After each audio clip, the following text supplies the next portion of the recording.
Today we're going to show you how to put on and take off your shoulder sling.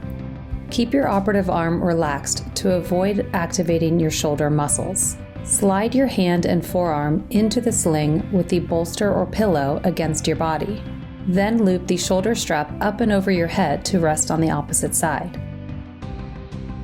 Lastly, buckle the waist strap if your sling has one. Once the straps are in place and everything is buckled, adjust as needed to make it comfortable.